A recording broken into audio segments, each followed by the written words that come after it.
என் அன்பிற்குரிய 11ஆம் வகுப்பு மாணவர்கள் அனைவருக்கும் மீண்டும் ஒரு முறை அன்பு வணக்கங்களை தெரிவித்துக் கொள்கிறேன். இயல் 3 கடந்த வகுப்புல நிறைவு செஞ்சிட்டோம்.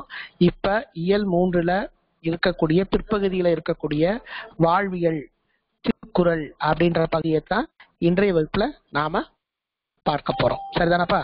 திருக்குறள் யாருக்குமே சொல்லி தெரிவதில்லை. ஏன்னா திருக்குறளை பெற்றதால உலகமே புகழ் பெற்றது அப்படின்னு சொல்லுவாங்க.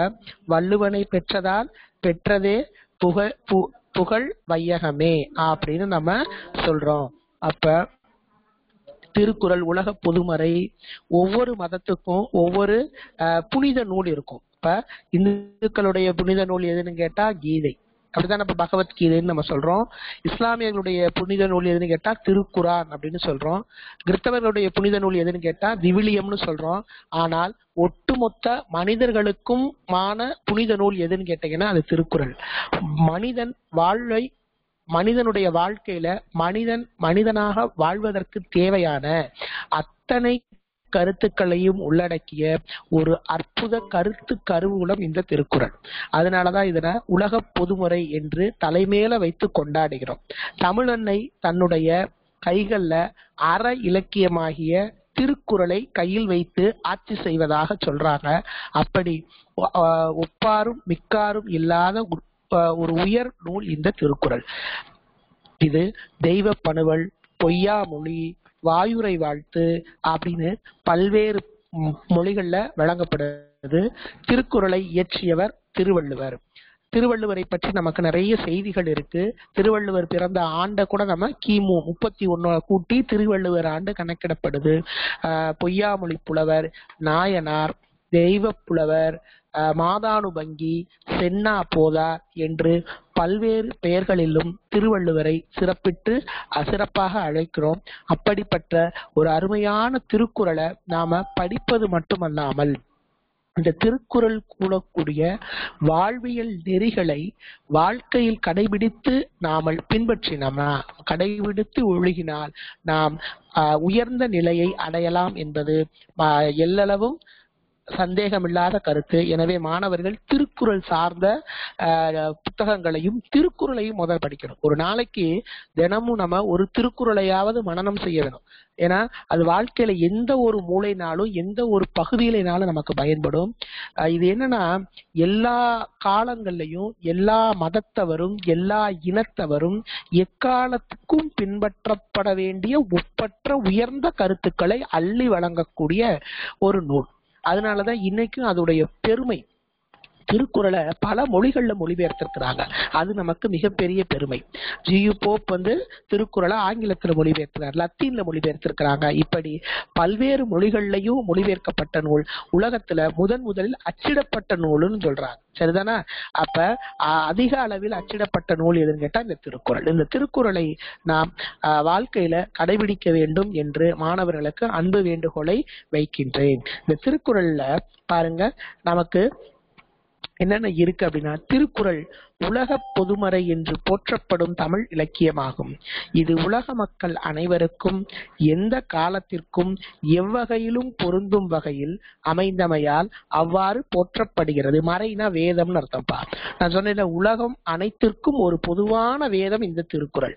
இது 18 கீழ்கணக்கு நூல்களில் ஒன்றாக 18 நூல்கள். அதாவது தமிழர்களுடைய வாழ்க்கையில அறம் கொஞ்சம் சிதையும் போது தமிழர்களுடைய வாழ்க்கைக்கு தேவையான அறக்கருத்துக்களை எடுத்து சொல்லக்கூடிய மிக முக்கியமான பொறுப்பு அன்றைய புலவர்களுக்கு இருந்துச்சு. அவர்கள் எழுதிய இலக்கியங்கள் தான் அந்த களப்பிரர்களுடைய வருகை.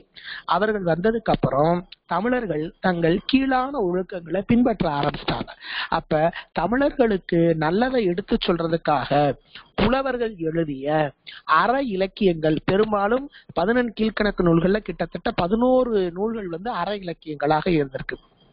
திருக்குறள், இன்னா 40, இனியவை 40, கார் 40, களவழி 40, ஐந்திணை 50, ஐந்திணை 70, சிறுவஞ்ச மூலம், திரிகடுகம், ஏலாதி, நான்மணிக்கடிகை, பழமொழி என்று பல்வேறு அற இலக்கியங்கள் இருந்திருக்கு. அதுல எல்லா இலக்கியங்கள்லையும் ஒரு உயர்ந்த நூல் எதுன்னு கேட்டா தான் இந்த திருக்குறள். இது 1330 குறட்பாக்கள், அல்லது ஒவ்வொரு திருக்குறளை எந்த பாவகையில எழுதியிருக்காங்க அப்படின்னா குறள் வெண்பா. அதுக்கு பேர் என்ன சொல்லணும்? குறள் வெண்பா. குறள் அப்படின்னால 2 அடி அப்படின்னு அர்த்தம். குறள்னால 2 அடி வெண்பா. 2 அடி வெண்பாக்களால் வள்ளுவரால் எழுதப்பட்டது. திரு அப்படின்றது அதுக்கு ஒரு மரியாதை. இப்ப நம்ம எல்லாரையும் திரு இட்டு அழைக்க மாட்டோம். நம்மை விட வயதில் மூத்தவர்களை அல்லது சிறப்பிற்குரியவர்களை திரு என்று அழைப்போம். அது மாதிரி திரு என்றால் மேன்மை, மரியாதை, சிறப்பு அப்படின்னு அர்த்தம். உலக பொதுமறை, பொய்யாமொழி, வாயுரை வாழ்த்து, முப்பால். முப்பால்னா உங்களுக்கு தெரியும், அறம், பொருள், இன்பம். அறத்துப்பால், பொருட்பால், இன்பத்துப்பால் என்று சொல்லக்கூடிய காமத்துப்பால். உத்தரவேதம், தெய்வ நூல் என பல பெயர்களாலும் திருக்குறள் அழைக்கப்படுகிறது. இப்பாடல்கள் அனைத்தும் குறள் வெண்பா என்னும் பாவகையால் ஆனது. குறிச்சுக்கோங்க, இது ஒரு முக்கியமான ஒரு மதிப்பெண்ல கேட்பாங்க. பாவின் வகையை தன் பெயராக கொண்டு உயர்வு விகுதியாக திரு என்னும் அடைமொழியுடன் திருக்குறள், அதான் திரு என்பதே அடைமொழி தான், அடையெடுத்த ஆகுவேர் தான் சொல்றாங்க திருக்குறளுக்கு இலக்கண குறிப்பே.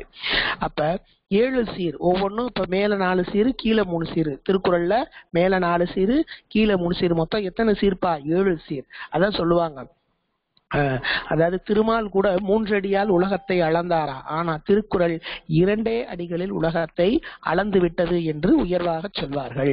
எனவே 7 சீர்களில் வாழ்வியல் நெறிகளை பேசும் இந்நூல் உலக மொழிகள் பலவற்றிலும் மொழிபெயர்க்கப்பட்டுள்ளது. திருக்குறளுக்கு 10 பேருடைய உரை. அப்ப 10 பேர் இந்த திருக்குறளுக்கு உரை எழுதியிருக்காங்க. உரைனா உங்களுக்கு தெரியும், நம்ம இப்ப நாங்க ஒரு செய்யுளை படிச்சு பார்த்தோம்னா உங்களுக்கு ஒரு விளக்கம் சொல்றோம்ல, அது மாதிரி உரையாசிரியர்கள் அந்த திருக்குறளுக்கு சில கருத்துக்களை எடுத்து சொல்லியிருப்பாங்க. அதுக்கு பேரு உரை விளக்கம். பொருளுக்கு விளக்கம் சொல்றாங்களா, அதுதான்ப்பா. அவர்கள் பரிமேலழகர், மணக்குடவர், காளிங்கர், பருதி, பரிப்பெருமாள், தருமர், தாமத்தர், நச்சர், திருமலையர், மல்லர் ஆகியோர் நானது வரையிலும் பலர் உரை எழுதும் சிறப்பு பெற்றது இந்நூல். திருக்குறளின் சிறப்பினை விளக்க பல புலவர்கள் பாடிய பாடல்களால் தொகுக்கப்பட்ட நூலே திருவள்ளுவ மாலை. திருவள்ளுவ மாலை என்பது திருவள்ளுவரை பற்றியும் திருக்குறளை பற்றியும் போற்றி புலவர்கள் பாடிய பாடல்களுடைய தொகுப்பு தான் திருவள்ளுவ மாலை. தேவர், நாயனார், தெய்வ புலவர், சென்னா போதார், பெருநாவலர், பொய்யில் புலவர். பொய்யில் புலவர்னா பொய் இல்லாத புலவர்னு அர்த்தம். பொய்யாமொழி புலவர், மாகாணுபங்கி, முதற்பாவலர் என்ற சிறப்பு பெயர்களால் அழைக்கப்படும் திருவள்ளுவரை பற்றி அறுதியான தகவல்கள்னா நிறைய தகவல்கள், உறுதியான தகவல்கள் எதுவும் கிடைக்கப்பெறவில்லை என்று சொல்றாங்க. இதுல திருக்குறள்ல 3 இயல்கள், மன்னிக்கணும், 3 பால் இருக்கு. அதனாலதான் அதுக்கு முப்பால் என்று ஒரு பேர். அறம், பொருள், இன்பம். அதுல அதிகாரங்கள் எத்தனை, மொத்த திருக்குறள்ல எத்தனை அதிகாரம் இருக்குன்னு உங்களுக்கு நல்லா தெரியும்.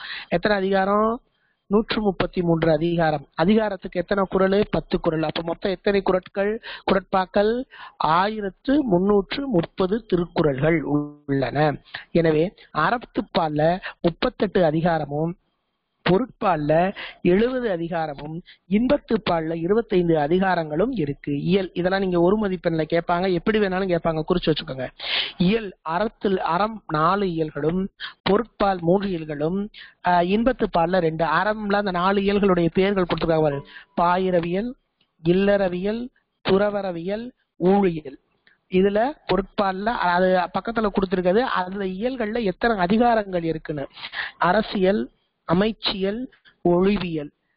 இன்பத்துப்பால்ல களவியல், கற்பியல் அப்படின்னு சொல்லப்பட்டிருக்கு. இப்படி திருக்குறளை பற்றி எண்ணற்ற, அதாவது திருக்குறளையே ஒரு ஆராய்ச்சி நூல். திருக்குறளை ஆராய்ச்சி பண்ணிக்கிட்டே இருக்கலாம். இன்னைக்கும் கூட திருக்குறளை பற்றி ஆராய்ச்சிகள் தொடர்ந்துகிட்டே இருக்கு. பாருங்க, பாயிரவியல்ல 4 அதிகாரங்களும், இல்லறவியல்ல 20 அதிகாரங்களும், துறவரவியல்ல 13 அதிகாரங்களும், ஊழியல்ல 1 அதிகாரமும், அதே மாதிரி அரசியல்ல 25, அமைச்சியல்ல 32, ஒழிவியல்ல 13, களவியல்ல 7, கற்பியல்ல 18 என்று அதிகாரங்கள் இங்கே வரையறுக்கப்பட்டிருக்கின்றன.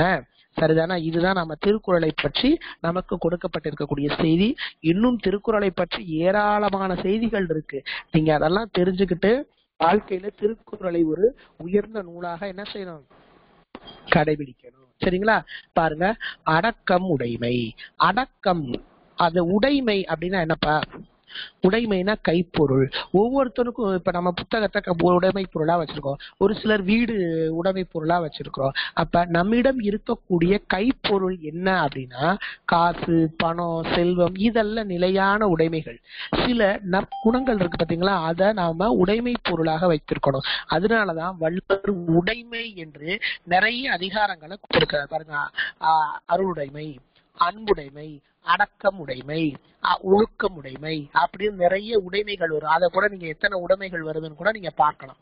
பாருங்க, அடக்கமுடைமைனா ஒரு மனிதன் அடக்கத்தோட வாழணும். சரிங்களா? எப்பயுமே சிலர்லாம் பாத்தீங்கன்னா உயிர் வாழும் வரையே ஆட்டம் போட்டுக்கிட்டே இருப்பான். உயிர் போனதுக்கு அப்புறம் தான் இப்ப தாயா இவன் அடங்கி இருக்கிறான் அப்படின்னு சொல்றாங்கல்ல, அந்த மாதிரி சிலர் ஆடுறாங்க. அப்படி இல்லாம அடக்கமுடைமை என்றால் அடங்கி நடத்தல், அடக்கத்தோடு இருத்தல். அப்படி இருந்தா தான் நாம வாழ்க்கையில நல்ல நிலைக்கு அடைய முடியும். எவ்வளவு படிச்சிருந்தாலும், எவ்வளவு செல்வங்கள் இருந்தாலும், எவ்வளவு வீரமுடையவனாக இருந்தாலும் அவன் அடக்கம் என்ற பண்பை இல்லாதவனாக இருந்தால் அவன் இருந்தும் இல்லாதவனுக்கு சமந்தான். அப்படிதானப்பா? அப்ப என்னாலும் இப்ப சொல்றோம்ல, எவ்வளவு காசு இருந்தாலும் அவன் ரொம்ப அடுத்தவங்ககிட்ட அடக்கமா இருப்பான்ப்பா, நல்லா படிச்சிருந்தாலும் அவன் பண்பானவைப்பா. இதெல்லாம் சொல்லும் போதும் கேட்கும் போது மனிதன் மனிதனாக இருப்பதற்கு தேவையானதை சொல்றாங்க. பாருங்க, நிலையின் திரியாது அடங்கியான் தோற்றம் மலையினும் மான பிரிது. நிலையின் திரியாது, நிலைனா தன்னுடைய நிலைன்னு அர்த்தம். இப்ப நம்மளுடைய நிலை என்னன்னு நம்மகிட்ட தெரிகிறோம். எவ்வளவு படிச்சாலும் நம்ம இந்த உலகத்துல படித்தவர்கள் எல்லா எல்லை வரை போய் படிச்சிருப்பாங்களா? படிக்க முடியாது. ஏன்னா கல்வி கரையில் கற்பவர் 4 சில உலகத்துல இவ்வளவு இருக்கும். அப்ப அடக்க பண்பு இருக்கணும். அந்த நிலையின் திரியாது, தன்னுடைய நிலைமையை இருந்து மாறுபடாமல், தன்னுடைய எவ்வளவு வசதியா இருந்தாலும், எவ்வளவு படிச்சிருந்தாலும், எவ்வளவு வீரமுடையவனா, எவ்வளவு புகழ் பெற்றவனா இருந்தாலும் தன்னுடைய நிலைமையில் இருந்து மாறாமல், நிலையின் திரியாது அடங்கியான் தோற்றம், அடங்கி இருப்பவனுடைய தோற்றம், அடக்கத்தோடு இருப்பவனுடைய தோற்றம் எப்படி இருக்குமா? மலையினும் மான பெரிது. மலையை காட்டிலும் அவன் உயர்ந்தவனா, மலையுடைய பண்பை காட்டிலும் அவன் உயர்ந்தவனா. சரியா? நிலையின் தெரியாது அடங்கியான் தோற்றம் மலையினும் மான பெரிது. அப்ப தன்னுடைய நிலையிலிருந்து மாறுபடாமல், அடங்கியான்னா அடங்கி இருப்பவன், அது வினையாளனையும் பெயர். தோற்றம் அப்படின்னா அவன் சின்னவனா இருந்தா கூட பரவாயில்ல, அவன் யாரை எதை விட சிறியவனா, அவனுடைய உருவம் சிறிதாக இருந்தாலும் அவன் மலையை காட்டிலும், அவனுடைய பண்பு மலையை காட்டிலும் மான பெரிது. மலையினும் என்பது உயர்வு சிறப்புமை, மான பெரிதுனா மிகவும் பெரியதுன்னு அர்த்தம். பாருங்க, நிலையின் திரியாது அடங்கியான் தோற்றம் மலையினும் மான பெரிது. நேர்வழி மாறாது அடக்கமாய் இருப்பவனின் உயர்வு மழையின் மாண்பை காட்டிலும் பெரியது. யாகாவார் ஆயினும் நாகாக்க காவாக்கால் சோகாப்ப சொல் இழுக்குப்பட்டுனா. யாகாவார் ஆயினும், காவார்னா காப்பவர்கள் அர்த்தம். இப்ப நம்மகிட்ட ஒரு செல்வங்கள் இருந்துச்சுன்னா அதை காத்து வச்சிருக்கிறோம். ஒரு ஒரு பணம் நிறைய காத்து வச்சிருக்கிறோம். அப்படி யாகாவார் ஆயினும், காப்பாற்றாதவர்கள் அர்த்தம். யாகாவார் ஆயினும் நாகாக்க, நானா நாக்குப்பா. ஒருவன் எதை காப்பாற்றாவிட்டாலும், நானா நாக்கு, காக்க அப்படின்னா காக்க வேண்டும், காக்காவிட்டால், அப்படி காக்காவிட்டால் சோகாப்பர், சோகாப்பர்னா துன்புறுவர். என்ன அப்படின்னா சொல் இழுக்கு, சொல் இழுக்குனா துன்பம், சொல்னா இழுக்குனா துன்பம், சொற்குற்றம் ஏற்பட்டு, பட்டுனா ஏற்பட்டுன்னு அர்த்தம். யாகாவாராயினும் நாகாக்க, ஒருவன் எதை அடக்கி காக்காவிட்டாலும், ஆயினும் அப்படின்னா அது எதை காப்பாத்தினாலும் பரவாயில்ல, நாக்கு இருக்கு பாத்தீங்களா, அதை மட்டும். அதான் சொல்றோம்ல, இந்த உலகத்திலேயே கொடுமையான ஆயுதம், கொடிய ஆயுதம் எதுன்னு கேட்டா நாக்கு. ஏடா அதுதான் நண்பர்களை கூட பகையாளி ஆக்கிரும், நல்லவர்களை கூட தீயவர்களா மாத்திரும். 2 அடி கூட அடிச்சுக்கலாம், ஆனா சிலரை சொன்ன சொற்கள் மாறாது. நாக்க அடக்கி காக்கணும்ன்றாங்க. யாகாவாராயினும் நாகாக்க, நாக்கு ஒன்றையாவது அடக்கி காக்க வேண்டும். காவாக்கால், அப்படி காப்பாற்றாமல் போனால், அந்த நாக்கினை காக்காவிட்டால் சோகாப்பர், சோகாப்பர்னா துன்புறுவர். சொல் இழுக்கப்பட்டு என்ன குற்றம் ஏற்பட்டுனா சொற்குற்றம் ஏற்பட்டு, ஏய் நீ அவன் அவன்கிட்ட பேச்சு சுத்தம் இல்லப்பா, கிராமத்துல சாதாரணமா சொல்லிட்டு போயிருவாங்க. அப்ப சொற்குற்றம் ஏற்பட்டு துன்புறுவர். ஒருவர் எதை காக்காவிட்டாலும் நாவை காக்க வேண்டும், அவ்வாறு காக்காவிட்டால் சொல் குற்றத்தில் சிக்கி துன்பப்படுவர். தீயினால் சுட்டபுண் உள்ளாரும் ஆறாதே நாவினால் சுட்டவடு. தீனா நெருப்புப்பா. ஒருத்தரை நெருப்பு வச்சு நம்ம ஆழமா சுட்டுறோம், அந்த புண்ணு கடைசியில என்ன ஆயிரும், ஆறி போயிரும். ஆனா டேய் நீ என்னை நெருப்பு வச்சு கூட சுட்டிருக்கலாம், ஆனா அந்த வார்த்தையை வச்சு என்னை வஞ்சிட்ட, அப்படி என்னை பேசிட்ட. சிலருக்கு பாருங்கப்பா நம்பிக்கை துரோகின்ற வார்த்தை பொறுக்காது, சிலருக்கு பச்சை டே நீ என்னடா போடா பொய் சொல்லி அப்படின்னு சொன்னா பொறுக்காது. இப்படி சின்ன சின்ன வார்த்தைகள் கூட ஒருவருடைய மனதுல அவன் அடித்த அடி கூட மாறிடும். ஆனா சொன்ன சொற்கள் எப்போதும் மனதில் ஆறாத தழும்பாக, அதான் தீயினால் சுட்டபுண். சுட்டபுண் என்பது பெயரச்சொல். உள் ஆறும், உள்ளார்னா உள்ளே ஆறிவிடும். ஆறாதே நாவினால், நானா நாக்கு, நாவினால் சுட்டவடு அப்படின்னா நாவினால் புண்படும்படி பேசிய சொற்கள். அத இப்ப நல்ல சொற்கள் இருக்கு, நல்ல சொற்கள் இருக்கு, தீய சொற்கள் இருக்கு. அப்ப நம்ம எதை பேசணும், நல்ல சொற்களை தான் எடுத்துப்போம். சொற்கள்ல நல்ல சொற்களை பேசி நல்லவர்களாக இருப்பதே சாலச் சிறந்தது. அப்ப தீயினால் சுட்டவும் உள்ளாரும் ஆறாதே நாவினால் சுட்டவடுனா, தீயினால் சுட்ட புண் உடலில் வடு. இப்ப புண்ணு ஆறி போச்சுன்னா அந்த புண்ணு இருந்த காயம் இருக்கு பாத்தீங்களா, அதுக்கு பேர் தான் வடுன்னு பேரு. அப்ப நாவினால் சுட்ட புண், நாவினால் புண்படும்படு பேசியது என்னைக்குமே மனசுல என்ன செய்யாதான், ஆறாத தழும்பாக இருக்கும். அப்ப ஆறி போச்சுன்னா அது புண்ணு, ஆறாம இருந்தா அது வடு. அப்ப தீயினால சுட்டாலும் புண்ணு வரும், நாவினால சுட்டாலும் புண்ணு வரும். தீயினால் சுட்ட புண் என்ன செஞ்சிரும், ஆறிரும். ஆனால் நாவினால் புண்படும்படி பேசியது என்னைக்குமே ஆறாமல் நிலைத்து நிற்கும் என முதல்ல ஒற்றுமையை சொல்லி பின்னாடி வேற்றுமைப்படுத்தியதால் இது என்ன அணின்னு கேட்டா வேற்றுமை அணி. குறிச்சு வச்சுக்கோங்க, இது என்ன அணி, வேற்றுமை அணி. தீயினால் சுட்டபுண் உள்ளாரும் ஆறாதே நாவினால் சுட்டவடு. தீயினால் சுட்ட புண்ணால் உடலில் வலி உண்டானாலும் வடு உண்டானாலும் உள்ளே ஆறிவிடும். நாவினால் சுட்ட புண்ணால் உடலின் புறத்தே வடு உண்டாகாவிட்டாலும் உள்ளே ஆறாது. அப்ப இது நாவனால பேசினா என்னத்த பெரிய பேசிட்டோம் அப்படின்னு நம்ம நினைப்போம். ஆனா ஒரு சிலருடைய வார்த்தைகள், அந்த வார்த்தை என்னைக்குமே மனசுல மாறவே மாறாது. சரிங்களா? சிலர ஏழை நீ தானே, ஏழை தானே அப்படின்னு ஒரு யாராவது நம்மள சொல்லிட்டாங்கன்னு வைங்க, நமக்கு அவ்வளவு ரோசம் வரும்.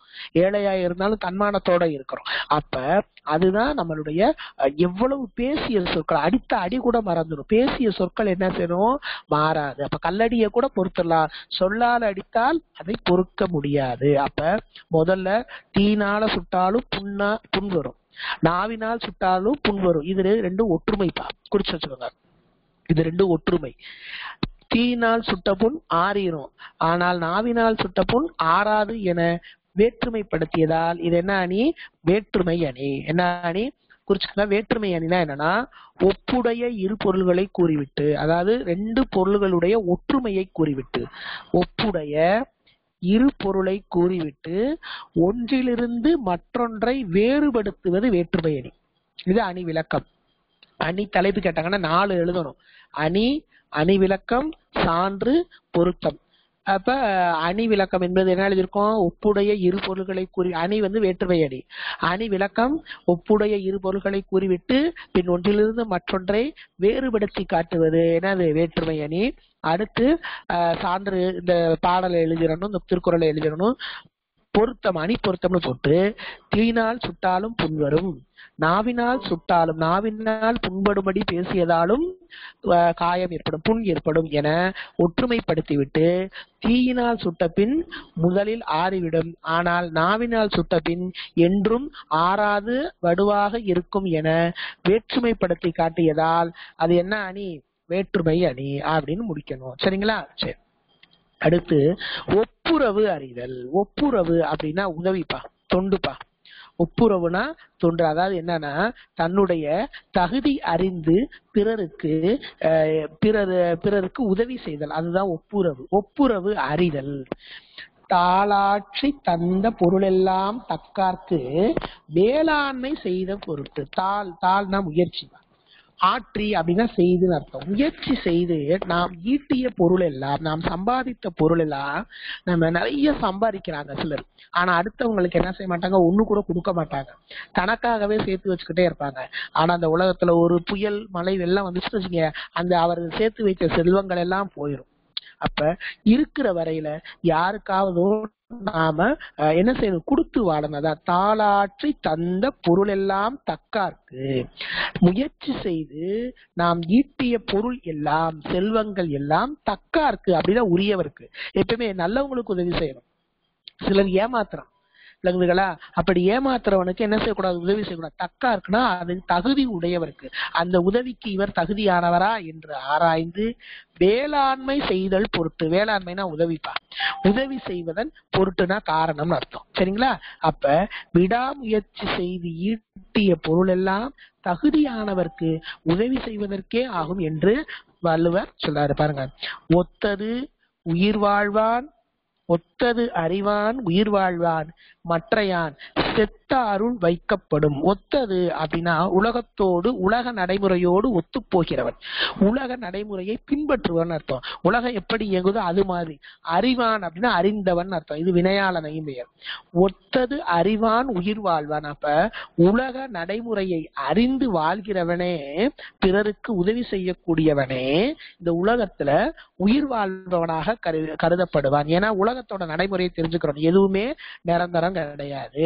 அப்ப ஒத்தது அறிவான் உயிர் வாழ்வான் அப்படின்னா உயர்ந்தாரின் உலக நடைமுறையோடு ஒத்து போகிறவனே உயிர் வாழ்பவன். மற்றையான், வாழ்வான் என்பது வினையாளனையும் பெயர். மற்றையானா மற்றவர்கள் எல்லாம் செத்தாருள், செத்தார்னா இறந்தவர்னு அர்த்தம். செத்தாருள் வைக்கப்படும், செத்தார்களுள் இறந்தவர்களுள் ஒருவனாகவே கருதப்படுவான். பாருங்க, அப்ப உலக நடைமுறையை பின்பற்றி உயர்ந்தவர்கள் சொல்லக்கூடிய அந்த நடைமுறையெல்லாம் பின்பற்றி அடுத்தவர்களுக்கு உதவி செய்யக்கூடியவனே உலகத்தில் வாழ்பவனாக கருதப்படுபவன். மற்றவன் பிணத்திற்கு சமமாக மதிக்கப்படுவான். அதான் உயர்ந்தாரின் உலக நடைமுறையோடு ஒத்து போகிறவனே உயிர் வாழ்பவன், மற்றவன் செத்தவர்களுள் ஒருவனாகவே கருதப்படுவான். மருந்தாகி தப்பா மரத்தற்றால் செல்வம் பெருந்தகையான் கண்படின். மருந்தாகி, மருந்து ஆகின்னு அர்த்தம்.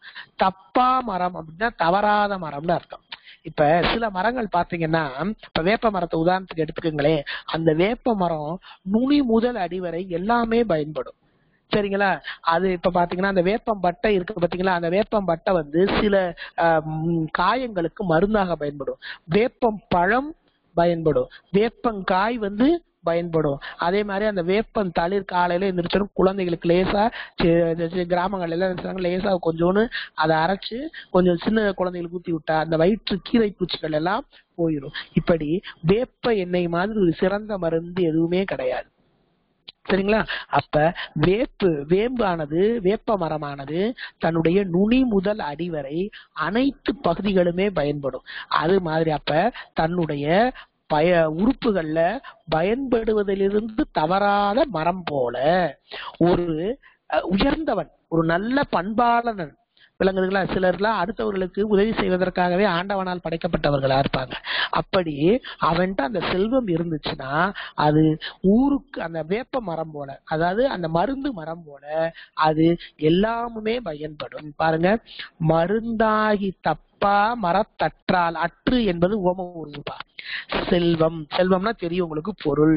பெருந்தகையான் கண்பணின், பெருந்தகைனா உயர்ந்த பண்பு உடையவர்கள். பெருந்தகை, தகைனா குணம்னு அர்த்தம், பெருமையான குணங்கள், நல்ல குணங்கள் உடையவரத்தில் இருக்கக்கூடிய செல்வம் எதை போன்றது அப்படின்னா பயன்படுதலிலிருந்து தவறாத மரத்தை போன்றது. தன்னுடைய எல்லா உறுப்புகளையும் பயன்படக்கூடிய மரத்தை போன்றதுதான். பெருந்தகையாளனிடம் உள்ள செல்வம் தன் எல்லா உறுப்புகளும் மருந்தாக தரும் மரத்தை போன்றது. அதான் மருந்தாகி, மருந்து ஆகி தப்பா மரத்தற்றால் செல்வம் பெருந்தகையான் கண்படின். பெருந்தகையாளனிடம் உள்ள செல்வமானது தன் எல்லா உறுப்புகளையும் மருந்தாக தரும் மரத்தை போன்றது. இது என்ன அணினா ஓமை அணி. உவமை ஒரு வாக்கியமாகவும் உவமேயம் ஒரு வாக்கியமாகவும் நிற்க உவம உருவு வெளிப்படையா வர்றது உவமையணி. இதுல என்ன உவம உருவு வெளிப்படையா வந்திருக்குன்னா அற்று. இங்க ஒரு நல்ல பண்பு உடையவனத்தில் இருக்கக்கூடிய செல்வம் எதை போன்றதுன்னா தன்னுடைய எல்லா உறுப்புகளையும் பயன்படுத்தக்கூடிய மரத்தை போன்றது. அப்ப ஒரு மனிதனை, ஒரு பண்புடைய மனிதனை மரத்திற்கு, அது மருந்து மரத்திற்கு ஒப்புமையா சொல்லியிருக்கிறாங்களே, அதனால இது உவமை அணி. என்ன அணி? உவமை அணி. சரிதானா? குறிச்சுக்கோங்க. உவமை ஒரு வாக்கியமாகவும் உவமேயம் ஒரு வாக்கியமாகவும் நிற்க என்ன அர்த்தம்? உவம உருவு வெளிப்படையாக வருவது உவமை அணி. அடுத்து பாருங்க, புகழ். ஒன்றா உலகத்து உயர்ந்த புகழல்லால் பொன்றாது நிற்பது ஒன்று இல். புகழ் அப்படின்னா இந்த உலகத்துல நம்ம அழிந்து போயிடலாம், ஆனா நம்மளுடைய புகழ், இப்ப பாரதியார் அவருடைய பிறந்த நாள், ஆனா அவர் இல்ல, அவருடைய புகழ் இன்னைக்கும் நிலைச்சு நிக்குது. சிலவர்கள் இறந்தும் உயிர் வாழ்பவர்கள், சிலர் இருந்தும் உயிர் வாழாதவர்கள்.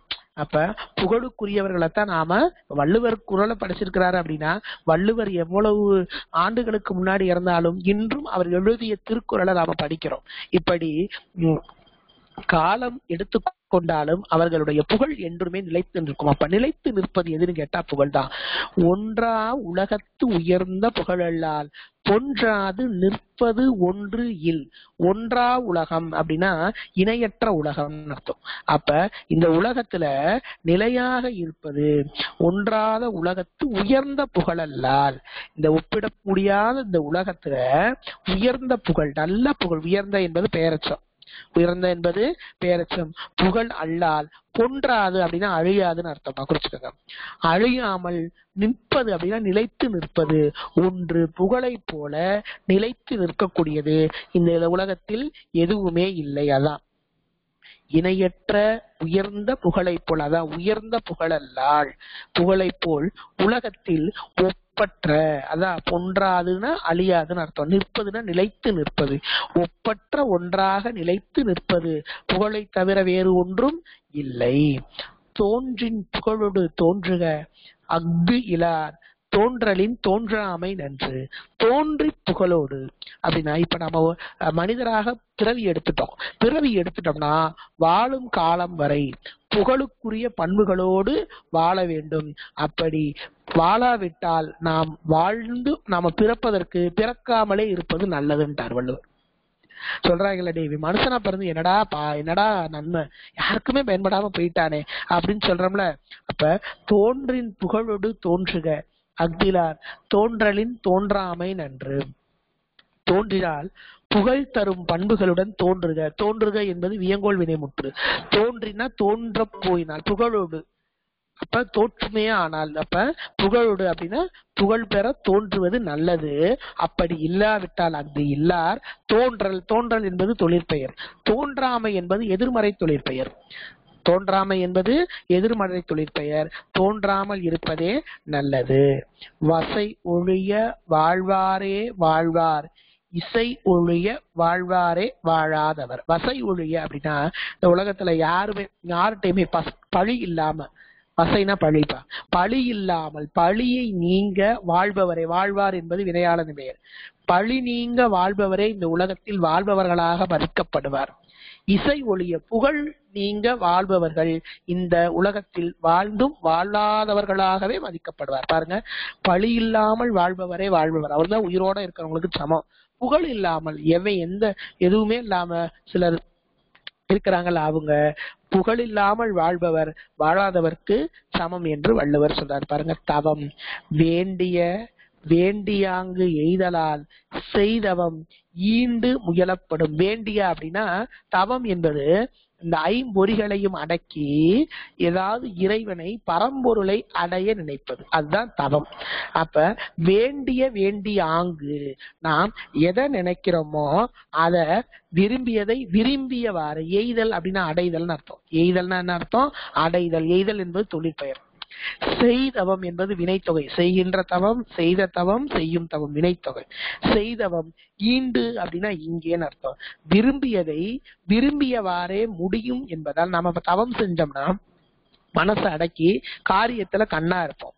அப்ப இறைவனே கூட அந்த வரத்தை நமக்கு தரலாம். அப்ப விரும்பியதை விரும்பியவாறே பெற முடியும் என்பதால் செய்ய முடிந்த தவத்தை இங்கே நாம் முயலப்படும்னா முயன்று செய்யப்படும் அர்த்தம். வேண்டிய வேண்டியாங்கு செய்தலால் செய்தவம் ஈண்டு முயலப்படும். சுடச்சுடரும் பொன்போல் ஒளிவிடும் துன்பம் சுடச்சுட நோக்கிற்பவர்க்கு. அப்ப தங்கத்தை என்ன செய்வாங்க அப்படின்னா, நல்லா அந்த கொல்லன் உலையில போட்டு அப்படியே காய்ச்சுவாங்க. அப்படி காய்ச்சும் போது அப்படியே என்ன ஆகும், அது அப்படியே பொண்ணு மின்னும் அந்த இது. அப்ப புடமிட சுடச்சுடரும் அப்படின்னா சுட சுட சுட சுட. இப்ப அதை எரிக்க எரிக்க பொண்ணா தங்கம், தங்கத்தை போல அது ஒளிவிடும் துன்பம். அப்ப துன்பம் வர வர இப்ப தவம் செய்யும் போது நமக்கு நிறைய இடையூறுகள் வரும். அதையெல்லாம் மீறி யோகா செய்ய சொல்றாங்களே, அது உடலுக்கும் நல்லது மனதிற்கும் நல்லதுன்றாங்களே. அப்ப புடமிட சுடுகையில் ஒளிவிடும் பொன் போல் தவம் இருப்பவரை துன்பம் வருத்த இவருக்கு ஹரிச்சந்திரன் எவ்வளவு துன்பப்பட்டாரு, அது மாதிரி துன்பம் வருத்த அவர்களுடைய ஞானம் அறிவு வளரும். சுடச்சுடரும் பொன் போல், பொன் போல்னா அது தங்கத்தை போல ஒளிவிடும் துன்பம். அப்ப துன்பம் நீங்கி போதும். சுடச்சுட அப்படின்னா வருந்த வருந்த. நோக்கிற்பவர்க்கு அப்படின்னா தாவத்தை நோற்பவர்களுக்கு, தாவத்தை பின்பற்றுபவர்களுக்குன்னு அர்த்தம். சரிங்களா? அப்ப இது என்ன அணின்னு கேட்டா ஓம அணி. என்னது? ஓம உருவு வெளிப்படையா வந்திருக்கா. சரிங்களா? பொன் போல் போல் அப்படின்ற ஓம உருவு வந்திருக்கா, அதுதான் ஓமை அணி. பாருங்க அடுத்து நிலையாமை. நிலையாமைனா இந்த உலகத்துல எதுவுமே நிலையானது கிடையாது, எல்லாமே அழிந்து போகக்கூடியது. அததான் வள்ளுவர் சொல்றாரு பாருங்களேன். நாச்சற்று விக்குள் மேல் வாரா முன் நல்வினை மேற்சென்று செய்யப்படும். நாச்செற்று அப்படின்னா நாக்கு அடைச்செற்றுன்னு அடைச்சுன்னு அர்த்தம். ஒருத்தனுக்கு நாக்கு அடைச்சு விக்குள்னா விக்கலுது. ஒரு சிலர்லாம் அப்படியே வயசான காலத்துல அப்படியே தொண்டைக்கும் நெஞ்சுக்குமாக இழுத்துட்டு கிடக்கும். அதுப்பா கொஞ்சம் தான்ப்பா உயிர் இருக்கு, இன்னும் கொஞ்ச நேரத்துல இதாயிரும் நம்ம சொல்றாங்கல்ல. அப்ப அப்படி மரணம் எந்த நேரத்துலனாலும் யாருக்கு வேணாலும் வரலாம். ஆனால் அப்படி வருவதற்கு முன் வாரா முன் அந்த நாக்கு அடைச்சு விக்கல் நம்ம உயிருக்கு ஆபத்து, உயிர் போகக்கூடிய நிலை வர்றதுக்கு முன்னாடி நல்வினை, வினைனா செயல்பா, நல்வினை என்பது பண்பு தொகை, நன்மை கூட்டல் வினை. நல்ல வினைகளை நாம் மேற்சென்று, நல்ல செயல்களை நாமே முன் சென்று அதை விரைந்து செய்ய வேண்டும். ஏன்னா எப்ப வேணாலும் எது வேணாலும் நடக்கலாம் இந்த உலகத்துல. சொன்னது மாதிரி நமக்கு பிறந்த தேதி தெரியும், இறக்கக்கூடிய தேதி யாருக்குமே தெரியாது. ஏன்னா அப்படி இறக்கக்கூடிய தேதி முன்னாடியே தெரிஞ்சுன்னா வாழக்கூடிய நாள் நரகமாயிரும் அப்படின்னு நமக்கு சொல்றாங்கல்ல. அப்ப நாச்செற்று நாக்கு அடைத்து விக்குள்னா விக்கல்பா, விக்கல் வருவதற்கு முன்னாடி, வாரா முன்னா வருவதற்கு முன் நல்வினை, நல்வினைனா நாம் செய்யக்கூடிய வினை மேற்சென்று செய்யப்படும். அதை நல்ல செயல்களை விரைந்து நாம் செய்ய வேண்டும். பாருங்க, நாக்கு அடைத்து விக்கல் உயிர்க்கு இறுதி வரும் முன் நல்ல செயல்களை நாம் விரைந்து செய்ய வேண்டும். பாருங்க, நெருநல் உளன் ஒருவன் இன்று இல்லை என்னும் பெருமை உடைத்து இவ்வுலகு. நெருநல் அப்படின்னா நெருனா நேற்றுப்பா, நேத்து நல்லா இருந்த ஒருத்தன், நம்ம சொல்றாங்கல்ல எவ்வளவு பேருக்கு மரணம் வந்திருக்கு. இப்ப சமீபத்துல கூட ஒரு சின்னத்திரை நடிகை இறந்து போனாங்கன்னு சொன்னாங்க. அப்ப அவர் முதல் நாள் இரவு வரை எல்லாரும் கூட இருந்திருக்கிறாங்க, அந்த தொலைக்காட்சி தொடருக்கு போயிருக்கிறாங்க. ஆனா விடியற் காலையில எல்லாருக்குமே அதிர்ச்சி, அவங்க உயிரை மாய்த்து கொண்டாங்க. இது என்ன இப்ப நம்ம பாக்குறோம்ல, நேத்தாண்ட நல்லா இருந்த, நேத்து பார்த்தோமே அப்படின்னு எத்தனை பேர் சொல்றாங்க. அப்ப இந்த உலகம் எப்படிப்பட்டதுன்னா, நேற்று இருந்த ஒருவன், உளன்னா உள்ள ஒருவன் இன்று இல்லை, ஐயோ இன்னைக்கு போயிட்டா, நேத்து நேரம் நம்மளோட பேசிக்கிட்டு இருந்தாங்க, இன்னைக்கு நேரம் இல்லையே அப்படின்னு. ஏன்னா இந்த வாழ்க்கையில எது வேணாலும் நடக்கலாம். இன்றில்லை என்னும் பெருமை உடைத்து இவ்வுலகு. அப்படிப்பட்ட பெருமையை உடையது இந்த உலகம். நேற்று இருந்தவன் இன்று இல்லை என்னும் நிலையாமை பெருமை, அதான் நிலையாமை பெருமை. நிலையாமை பெருமை உடையது இவ்வுலகம் என்று வள்ளுவர் சொல்றாரு. ஒரு பொழுதும் வாழ்வது அறியார் கருதுபவர் கோடியும் அல்ல பல. ஒரு பொழுது கூட, ஒரு பொழுதுனா ஒரு சின்ன பொழுது கூட வாழ்வை பத்தி ரொம்ப எதுவுமே சிந்திக்காதவங்க, வாழ்வை பற்றி எதுவுமே அறியார் அப்படின்னா அறிந்து கொள்ளாதவர்கள். அறியார்னா எதிர்மறை வினையாளனை பெயர். கருதுவ என்பது பலர்பால் வினை முற்றுதகுதி. அப்ப அவர்கள் நம்ம எதையுமே பத்தி சிந்திக்காம இருக்கிறவங்க அவங்க என்ன நினைப்பாங்களா, இன்னும் நாம நிறைய நினைச்சுக்க, இன்னும் நிறைய வருஷத்துக்கு இருக்க போறோம், இன்னும் நிறைய சொத்து சேர்த்து வச்சுக்கலாம் அப்படின்னு. அப்ப நான் என்ன நிலையாமைய நினைச்சுக்கிட்டோம்னு வைங்களேன், வாழ்க்கையில மனுஷன் கொஞ்சமா ஆடுவான். அப்படி இல்லாம நாளைக்கு அழிய போற சொத்தை நாளைக்கு திடீர்னு இப்ப எவ்வளவுதான் ஒரு பெரிய பணக்காரர் இறந்து போனாலும் அவர் போகும்போது அவரு கட்டின வீடு, அவரு சேர்த்து வைத்த செல்வம் எல்லாத்தையும் பிள்ளை குட்டிக்கு எடுத்து அந்த இதுல போட்டுருவாங்களா? அந்த புதைக்கக்கூடிய குழியில போடுவாங்களா? போட மாட்டாங்க. வேணும்னா கொஞ்சம் ஒரு பணக்காரர் வந்தா ஒரு 5000 வேணா 10,000 வேணா போடுவாங்க. ஆனா இது என்ன அப்படின்னா, அப்ப அந்த செல்வத்தை அவர் எப்படி வேகமா ஓடி ஓடி தேடி தேடி சேர்த்திருப்பாரு. அப்ப எதுவுமே நம்ம கூட வர்றது இல்ல. அததான் சொல்றாங்க, ஒரு பொழுதும் வாழ்வது அறியார் கருதுவ. அப்ப இந்த அடுத்த வேளை பொழுதை பற்றி சிந்திக்காதவர்கள் தான் என்ன செய்வாங்களாம், கோடியும் அல்ல கோடிக்கணக்கான சிந்தனைகளை தன்னுடைய மனதில் அடக்கி வைத்து கொள்வார்கள். ஒரு பொழுதும் வாழ்வது அறியார் கருதுவ கோடியும் அல்ல பல. துறவு. துறவு என்பது அதாவது தன்னுடைய உடைமைகள் மனைவி மக்கள் எல்லாம் விட்டுட்டு இறைவனை நோக்கி துறவு செய்யறது. பாருங்க, யாதனின் யாதனின் நீங்கியான் நோதல் அதனின் அதனன் இளன். யாதனின் யாதனின் ஒருவன் நோதல்னா துன்பம்பா. நோதல்னா என்ன அர்த்தம்? துன்பம். இப்ப எந்தெந்த இடத்துல எல்லாம் நமக்கு துன்பம் கிடைக்குது நமக்கு நினைக்கிறோமோ அந்த துன்பத்தில இருந்து நாம எந்தெந்த பொருள் வழியாக நமக்கு துன்பம் வருதோ அந்த பொருள் வழியாக வரக்கூடியதெல்லாம் ஒதுக்கிடணுமா. இப்ப துறவு வாழ்க்கை போடுறவங்க என்ன செய்வாங்க, இல்லறத்தை விட்டுட்டு போயிடறாங்க. ஏன்னா இல்லறத்துல இருந்தாங்கன்னா துறவரம் பார்க்க முடியாது. அப்ப இந்த இல்லறம் அவருக்கு துன்பம் தரக்கூடிய ஒன்றா இருக்கும்போது அது எப்ப போகணும், நல்லா பிள்ளை குட்டி எல்லாம் இது பண்ணிட்டு சிலர் போயிடுறாங்க. அப்படியெல்லாம் போகக்கூடாது. ஒருவன் எந்த பொருள்களிலிருந்து பற்று நீங்கியவனாக இருக்கின்றானோ அந்த பொருள்களால் அவன் துன்பம் அடைவது இல்லை. அப்ப இந்த பொருள்ல இருந்து நான் இந்த உலகமே எனக்கு வேணாம், இந்த உலகத்துல இருக்கக்கூடிய ஆசைக்கு அதிகமாக சொத்துக்களை சேர்க்கிறது. அப்ப அந்த சொத்துக்களை சேர்க்கறதுக்கு என்ன செய்யறான், பாவத்தை சம்பாதிக்கிறான். அப்ப பாவத்தை சம்பாதிக்கும் போது இந்த பாவ மூட்டை அவன் தான் சமக்கணும். அவனுடைய பாவ மூட்டையை அவன் தானே சமக்கணும். அப்ப அவனை சமக்கலன்னா அவனுடைய பிள்ளைகள்லாம் பாதிக்கப்படுது. இப்படி ஒருவன் எந்தெந்த பொருள்களிடமிருந்து பற்று நீங்கியவனாக இருக்கிறானோ, சில பொருள்கிட்ட இருந்து நம்ம பற்று நீக்கிட்டோம்னா அந்த பொருள்களா நாம் துன்பம் அடைவது இல்லை. யாதனின் யாதனின் நீங்கியான். நீங்கியான் என்பது நீங்கியவன்.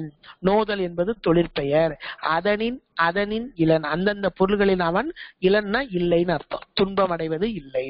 பற்றுக பற்று அற்றான் பற்றினை அப்பற்றை பற்றுக பற்று விடற்கு. இந்த பற்று என்ற சொல் வந்து பாத்தீங்களா, ஒரே அந்த ஒரு சொல் பல முறை வந்து பல பொருளை தருது. இந்த பற்று என்பதற்கு என்ன அர்த்தம் அப்படின்னா பாருங்க, பற்றுக அப்படின்னா பிடித்துக் கொள்கன்னு அர்த்தம். பற்றற்றான் அப்படின்னா பற்று இல்லாதவனாக. அவன் இந்த உலகத்துல இருக்கக்கூடிய பற்று, அதாவது பற்றுனா விருப்பம் தான்ப்பா. இந்த விருப்பத்துல சிலருக்கெல்லாம் மண்ணாசை பெண்ணாசை பொன்னாசை எல்லா மேலையும் பற்று வச்சிருக்கிறான். அப்ப பற்றுக பற்றற்றான். அவன் இந்த உலகத்துல என்ன செய்யணும்னா இந்த பற்று இல்லாதவனை இறைவனை பற்றி நிற்க வேண்டும். எதற்காக அப்படின்னா இந்த உலக பற்றுகளில் இருந்து பற்றாதவனாக இருக்க. உலக விருப்புகளை எல்லாம் நம்ம போய் பற்றி ஒன்ன பிடிச்சுக்கிட்டோம்னு வைங்களேன், அதை விடவே மாட்டோம் சிலர். அப்ப இந்த இறைவனை எப்படி வணங்கணும்னா பற்றுக பற்றற்றான் அப்படின்னா பற்று இல்லாதவனை பற்றி கொள்வதற்காக அந்த பற்றினை பற்றுக பற்று விடற்கு. இந்த உலகத்தில் இருக்கக்கூடிய பற்றை விடுவதற்காக பாருங்க, பற்றுகளை அகற்றுவதற்காகவே பற்றில்லாதவனை பற்றி நிற்க வேண்டும். இதுல பற்று என்ற சொல் பல முறை வந்திருக்கு. 1 2 3 4 5 6 தடவை வந்திருக்கு. 6 முறை வந்தாலும் ஒவ்வொரு தடவையும் ஒவ்வொரு பற்றுனா அகப்புற பற்றுன்னு அர்த்தம். சிலர் வந்து செல்வங்கள் மேல பற்று வச்சிருப்பான், சிலர் மனதிற்குள்ளேயே யாரையாவது நினைச்சுக்கிட்டே இருப்பான். இதெல்லாம் அகப்புற பற்று. பிடித்துக் கொள்ளுதல். பற்றுதல் என்ன அர்த்தம், பிடித்து கொள்ளுதல். பற்றுக பற்றற்றான் பற்றினை அப்பற்றை பற்றுக விடற்கு, பற்று விடற்கு. அப்ப பற்றுக என்பது வினையாள நையும்.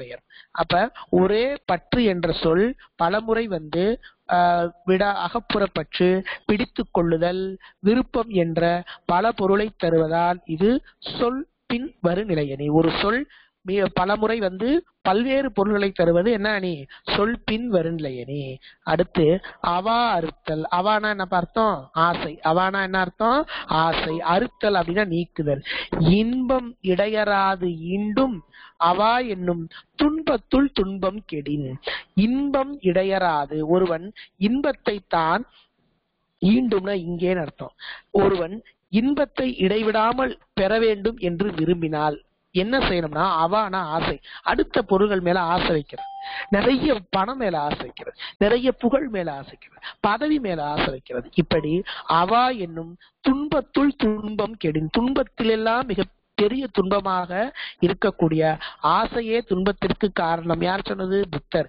அந்த வழிமுறையை, அந்த துன்பத்தை விட்டொழித்தால் அவன் இன்பமானது அவனுக்கு இடைவிடாமல் வரும். பேராசை என்னும் பெருந்துன்பம் தொலைந்து போனால் இன்பம் இடைவிடாமல் வரும் என்று வள்ளுவ பெருந்தகை சொல்றாரு. பாருங்க, ஆறா இயற்கை அவா நீப்பின் அந்நிலையே பேரா இயற்கை தரும். ஆறா இயற்கை அப்படின்னா, சிலருக்கு ஆசைய அடக்க, அதாவது எவ்வளவு கொடுத்தாலும் பத்தாது. 10 லட்சம் பத்தாது, 10 கோடி பத்தாது, எவ்வளவு கொடுத்தாலும் பத்தாது. ஆறா இயற்கை, அதை தணிக்க முடியாத ஆசை. அந்த இயற்கைனா அறிவு. அவா நீப்பின், அவானா ஆசை, அந்த ஆசையை நீக்கினால் அந்நிலையே, அந்த நிலையே பேரா இயற்கை தரும். ஒருவனுக்கு நிலையான இயல்பை தரும். அதுதான் நிலையான இன்பம். இயற்கை என்பது இன்பத்தை தரும். பாருங்க, ஆறா இயற்கை ஈறுகட்ட எதிர்மறை பெயரச்சோம், பேரா இயற்கை ஈர்கட்ட எதிர்மறை பெயரச்சோம். ஒரு காலம் நிறைவு செய்ய முடியாத இயல்புடைய ஆசையை விட்டொழித்தால் நிலையான இன்பம் இயல்பாய் வரும் என்று வள்ளுவ பெருந்தகை சொல்றாரு. அப்ப இன்னைக்கு வகுப்புல நாம கிட்டத்தட்ட 18 திருக்குறளை பார்த்திருக்கிறோம். மிச்சம் இருக்கக்கூடிய ஒரு 8 திருக்குறள்களையும் நாம அடுத்த வகுப்புல பார்க்கலாம். நீங்க இந்த கற்பவை கற்றபின்ல, சரிங்களா, கற்பவை கற்றபின்ல குருவினால முதல் கேள்வி, 2வது கேள்வி, சரியா, அப்புறம் 3வது கேள்வி, இந்த 3 கேள்வியும் பாத்துக்கோங்க. 1, 2, 3, 5. அதே மாதிரி சிறுவினால முதல் கேள்வி, சரிங்களா, அதே மாதிரி 2வது கேள்வி, 3வது கேள்வி, சரிங்களா. இதுவரையும் இந்த கேள்வியை மட்டும் நீங்க பாத்துக்கோங்க. நெடுவினால 2வது கேள்வி, 1வது கேள்வி 2வது கேள்வியும், சரிங்களா. அதாவது நம்ம நடத்தின திருக்குறளுக்கு இருக்கக்கூடிய பதில மட்டும் நீங்க பாருங்க.